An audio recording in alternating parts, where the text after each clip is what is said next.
In today's video, I'm going to teach you how to install Python libraries directly from GitHub, an incredibly useful skill for Python developers who need to utilize cutting-edge libraries or custom code that hasn't been distributed through the standard Python package index yet.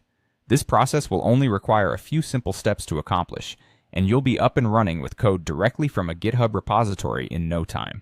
To begin, what we'll be doing here is using the package installer for Python, known as pip, to download and install libraries directly from a GitHub repository.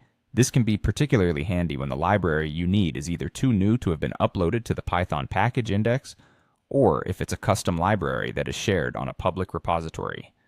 Let's break down these steps to ensure you can follow along easily. First, open your terminal or command prompt, depending on your operating system.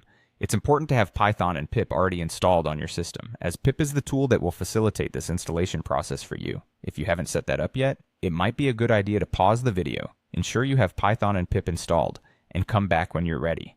Once you have your terminal open, we're going to use a specific pip command. This command needs some customization based on the specific library you want to install. Here's the command you'll begin with. Pip install git-tips github.com, username repository.git. Now let's break that down a bit. Where you see username, you'll want to replace that with the GitHub username of the person or the organization that owns the repository. Similarly, replace repository with the name of the repository that contains the Python library you're interested in. Let's look at an example for clarity. Suppose you want to install the Flask library, which is a popular web framework for Python.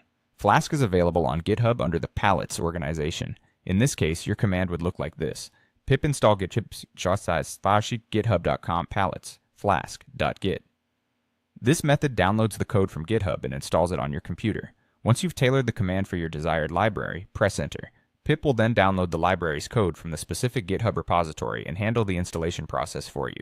You'll see a series of messages indicating that the library is being downloaded and installed. If all goes well, you should see a success message confirming the installation. There you have it. You've successfully installed a Python library from GitHub using pip. This method opens up a world of possibilities, allowing you to access the latest features and updates directly from the developers before they're officially released. I hope you found this tutorial helpful and straightforward. Don't hesitate to revisit this video anytime you need to install another library from GitHub. Happy coding, and thanks for watching.